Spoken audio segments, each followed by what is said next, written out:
go ahead. Are you on the stage? No, I'm on the stage.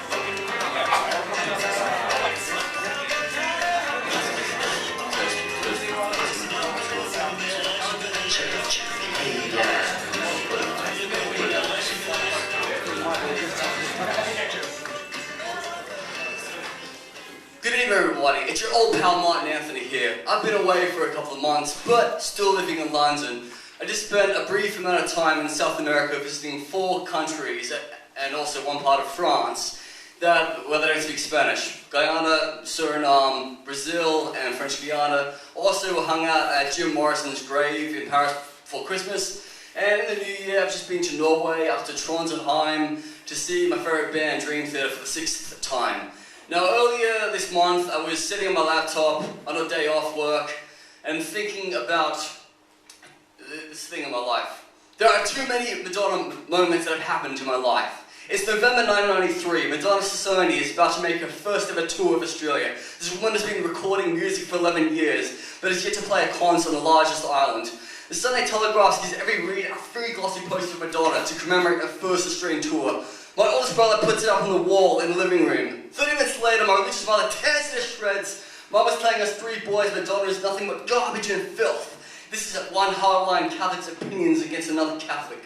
During my Holy Communion studies, I asked my neighbour, Michael de Gabriel, if his mum ripped off the Madonna poster from the paper. Michael said yes. On school grounds, everybody was bragging about what their parents did with the Madonna poster. Weeks later, my childhood friend Sasha told me, if you ever find a Madonna poster in paper, give it to my sister. The Madonna concert at the City Cricket Ground happened on my 8th birthday that month.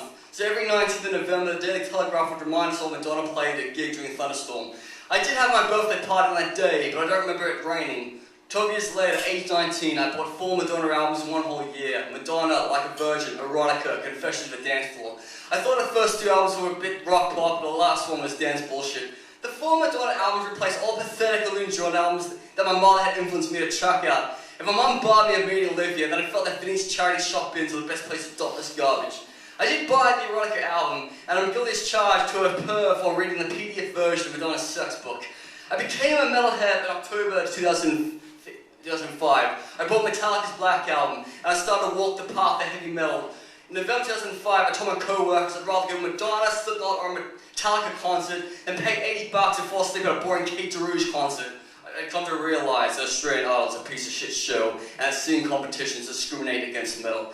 In April 2006, I flew to Palmerston North, New Zealand. It had been 15 long years since I was lost in my mum's homeland.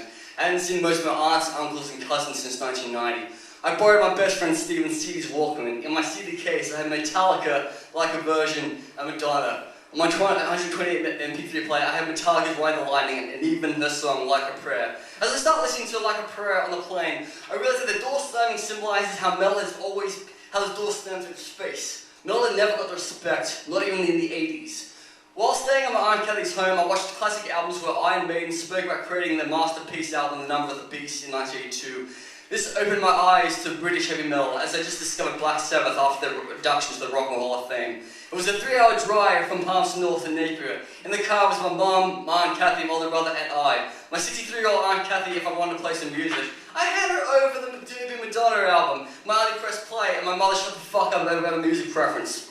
While I was hanging out with my cousin Brandon, he was bragging to me how he saw Metallica at the big day out. The Madonna album made him chuckle. In 2006, I had high hopes that Madonna would return to Australia some 13 years after the last gig. There was word Madonna would play once in his show, but all hopes were dashed when Madonna told 24 million Australians how sorry she was to put her children in British schools by September 2006. I was fucking angry. My CD collection was starting to gain more heavy metal and less popular music. I picked up my copy of Good Professional on Dance Floor, took it outside, and smashed it along the pavement. I would then go onto internet movie database forums and troll Madonna fans how late she is just on tour Australia. I was fucking over Madonna. I put 3 of the CDs on eBay and sold them for a loss of profit. It felt good to get a disgusting erotic album out of my CD collection, as I've been hiding underneath the drawers of my cupboard. In the same year, I watched Judas Priest documentary, Heavy Metal Parking Lot. It's about a bunch of metalheads having a tailgate party before Judas Priest ducking concert. This one man, Zero Boy, grabs a microphone and tells everybody how heavy metal rules and all this punk shit belongs on fucking Mars. His buddy said, I'm Madonna shit! I spilled my popcorn when Zero Boy told us all, Madonna can go to hell as far as I'm concerned, she's a dick. I want to become a badass motherfucker like Zebra Boy. Years later, discovered how Zebra Boy was nothing more but a poser who jumped on the heavy metal bandwagon in the 80s. I spent the rest of 2006 seeing U2 live, giving Kylie the finger at a concert, playing Anthrax on my 21st birthday, and learning how Judas Priest crafted British Steel LP. Starting in 2007, I stage dived headfirst in the world of heavy metal. It was awesome to get pushed and shoved when I saw bands like Static X, Slayer, and Megadeth. Seeing Dream Theater and Iron Maiden within 2 weeks of buying Queen's record Operation Mindcrime in 2008 was enough to make me realize that I'd wasted 12 years of my life as some pieces of shit. In 2008, I met a man called James. He introduced me to metal bands such as like Kimber Chance, Vixen, Rock Goddess, Lee Aaron, Girl School, Zip Jagger, Homos, and Waller. All these rock chicks would make better music than Madonna, Carmen Electra, and John altogether. They are metal icons. The same year, Madonna started playing Pantera New Level at the end of a concert. It was fucking random for Madonna to be singing hung up and shredding along to a classic Pantera riff. She made a mention of the band Pantera and wanted to say, "This is for Dimebag Darrell," as it's been 4 long years since he was shot on stage. Then one time, in August 2010, I was having a cyber session with this lady, and she was playing this Madonna song in the background. And she was like talking to how cute I was. It made me cringe and crinkle like a leaf, as I was no longer like a virgin from a few months ago.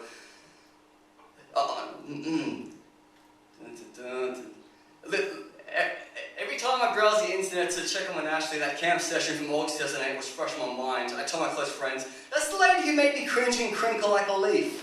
Living Colour has been my favourite African-American band since 2007, when I discovered an all-African-American heavy metal band. I started scratching my head as most African-Americans had to head down the hip-hop path. In 1992, Doug Wimbish joined Living Colour, replacing Buck Skillings on bass. Doug Wimbish is a well-respected bassist who has played all types of music that any modern music can think of. Living Colour played a concert in my hometown of Parramatta in 2006. It took them 8 long years for Living Colour to grace Sydney shores again. Living Colour was playing at Soundwave 2014. As I'd grown to dislike the pile of shit Soundwave slumps with metal legends every year, I would normally go to a Slowwave concert. I saw Living Colour at the Hi-Fi in Sydney in late 2014. They were at the Dog Bill Alter Bridge.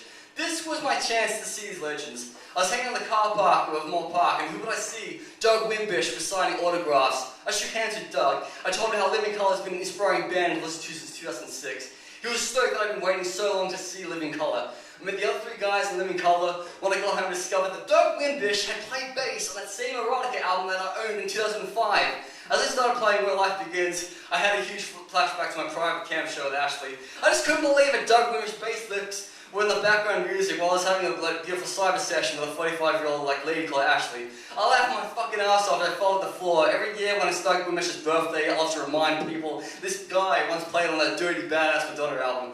2006 came along. I was working at a catering assistant at various sporting events at concerts in Sydney, Australia. One of the last jobs I did in Sydney was before immigrating back to Birmingham, was working the Saturday Madonna concert of March 2016. It had taken Madonna 23 years to get herself back to Australia. I was now 30 years old. Days before the concert, I kept hearing news reports how Madonna was fucking late to Australia by 30 to 90 minutes. I was on shift work from 4 to 11 p.m. that night. I called my supervisor and asked, "Will it be possible to stay back later?" He said it's certain that the concert won't be done by 12:30 a.m, so overtime it was. I had to work 7 hours in the morning that day in my religious function centre. This was a job I had close to for 3 years. At 2 p.m, I travelled to Hills District to Sydney Park to work at the Orphans Arena. Outside the arena, lady boss briefed us all that we should be thinking about working and not listening to the music. Previous events we were told not to sneak into the arena or hang around afterwards. My job tonight is to build burgers, wraps them up and toss them down the hatch. This is what I did for 7 hours. I was flipping burgers out of hot bags into a bun, stacking them up and shipping them out. Throughout the night, I had to take various trips to the garbage bin and transfer waste from one part of the arena to the back docks. As I'm going for a walk, I hear the music of Like a Prayer holiday. I just can't believe I'm flipping burgers at the Madonna concert many years. After my mom ripped out the Madonna poster, I bought 4 Madonna albums, I smashed one Madonna album CD, I made love to her like a lady on the internet while she was playing Where Life Begins. And I met Doug Wimbish, who played bass on that dirty album. I didn't clock out of the job until Sunday morning. I was so glad I didn't have to work on Sunday morning at the Catholic Function Centre. Sitting around the extra trains leaving the park for these people attending the Madonna concert. I walked all the way home from Seminole Stage to my mum's house at Wilkie Mills. This is something I did for 10 years. Well, the day of Sunday, I could have bought a ticket to see Madonna that night in Sydney. I didn't. There was no point. This gig was 10 years too late for me. It'd been 10 years since I last gig Madonna the flick.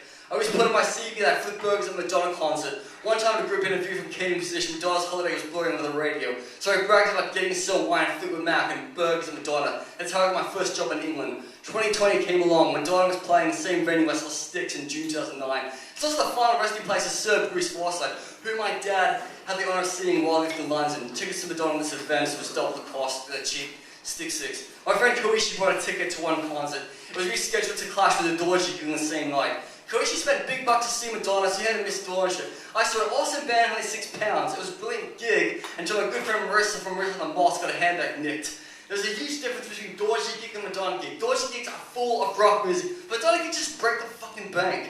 The important thing is, I'm glad I spent my money on living color music, pornography, rent, and glamour travel. Madonna hasn't got a set on me since 2006. I'm Martin Anthony, and thanks very much.